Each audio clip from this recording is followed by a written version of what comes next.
Round table conference आयोजित की गई है। यह राउंड टेबल कॉन्फ्रेंस अपने आप में एक ऐतिहासिक है। इसका मुख्य उद्देश्य है 2014 से पुनः देश गुलाम हो गया है। देश की दूसरी आजादी की जंग लड़ाई लड़ने के लिए हमको कमर कसना है। चुनाव बिल्कुल डिक्लेरेशन हो गया है। फांसी वाली ताकतें जो है ईवीएम मशीन के माध्यम से सीधे सत्ता पर अतिक्रमण कर रही है और हमारे कुछ तथाकथित दलित और बहुजन नेता आंख मूंद कर बैठे हैं, बल्कि उनके समर्थन में खड़े हैं। हमने कल कहा था कि कितने लोग हमारे बहुजन अम्बेडकरवादी विचारधारा के नेताओं को एक मंच पर लाकर उन्हें कालर पकड़कर एक जगह ला सकते। ऐसे लोग अपना हाथ खड़े कीजिए और एक कमेटी बनाए।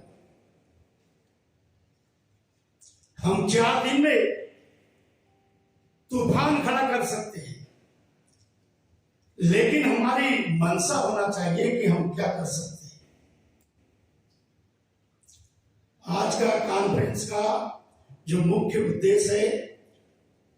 उद्देश्य यही है कि समाज कई भागों में, कई दलों में, कई गुटों में विभाजित है और समाज एक होना नहीं चाहता।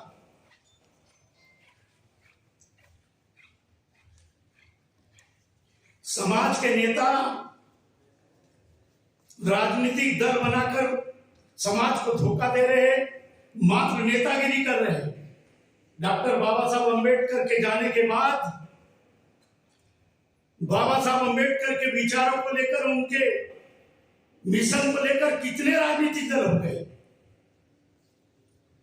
और सब बाबा साहब की बात करते हैं, मिशन की बात करते हैं, उनका उद्देश्य एक है, तो फिर अलग अलग राजनीति क्यों करते हैं और उससे क्या लाभ हुआ? आज हम कहीं भी सत्ता में नहीं है, हमारा कोई राजनीतिक प्रतिनिधित्व नहीं है, हमारे नेता मनुवादियों के तलबे चाट रहे हैं, उनके गुलाम बन गए, बल्कि उनके गोद में बैठ गए। कल ही मैंने कहा था रामदास आठवले का नाम लेना उचित नहीं है, फिर भी मैं ले रहा हूं कि रामदास आठवले जो है वो डॉक्टर बाबा साहब अम्बेडकर के रिपब्लिकन पार्टी ऑफ इंडिया का नाम लेकर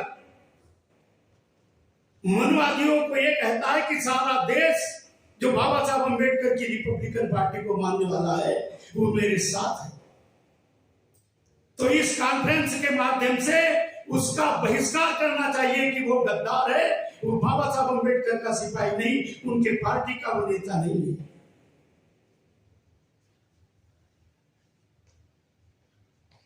ये कॉन्फ्रेंस अभी हमारे पास वक्त है, पूरा मार्च का कुछ महीना बाकी, कुछ दिन बाकी है, अप्रैल है। अभी फेसबुक व्हाट्सएप और न जाने का कौन सा जमाना आ गया है। हम चाहेंगे तो एक दिन में क्रांति कर सकते हैं। क्यों हमारे लोग सक्षम नहीं है? सबके, कई लोगों के पास गाड़ी, बंगला, ऐशो आराम, सुख सुविधा, सभी सुविधा है, वो क्या नहीं कर सकते? कल लोगों ने कहा था कि हम एक कमेटी बनाएंगे और हम जितने भी बहुजन समाज के नेता है, यदि मायावती भी मनुवाद का चक्र से अलग अगर हटकर अगर समाज के साथ आना चाहती है तो उनको भी बुलाएंगे। ये कॉन्फ्रेंस का मुद्दा है। कॉन्फ्रेंस हमने यहाँ भाषण देने के लिए नहीं, नेतागिरी करने के लिए नहीं, हमारा लक्ष्य है कि आज देश के संविधान पर प्रहार हो रहा है। आज लोकतंत्र, डेमोक्रेसी खतरे में है। पूरा बहुजन समाज और अम्बेडकरवादी समाज को नष्ट करने का षड्यंत्र है, हिंदू राष्ट्र बनाने का षड्यंत्र है। इसको हम कैसे रोका जाए? माननीय काशीराम जी ने यह आंदोलन बहुजनों को जगाने का जो खड़ा किया था, आज मायावती ने सारे लोगों को कैसे गहरी नींद में सुला दिया है। हर बार मायावती, हर बार भाजपा और नरेंद्र मोदी और मनुवादी लोगों के समर्थन में खड़ी होती है। आज यही कारण है कि उसके बहुजन समाज पार्टी की दुर्गति हो गई। बड़े शर्म की बात है कि उतने बड़े बहुजनों का उत्तर प्रदेश मात्र एक विधायक चुनकर गया है। आपने बताया कि 3 बार 4 बार सत्ता थी, आज कहां गए? आज समझौते में 9-10 उनके सांसद थे, अभी चुनाव लड़ेगी, अकेली चुनाव लड़ेगी, एक भी सांसद चुनकर नहीं जाएगा।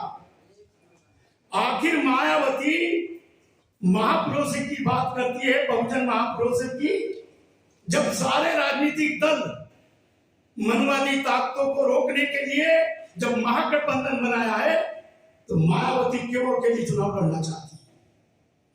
वो किसको जिताना चाहती है?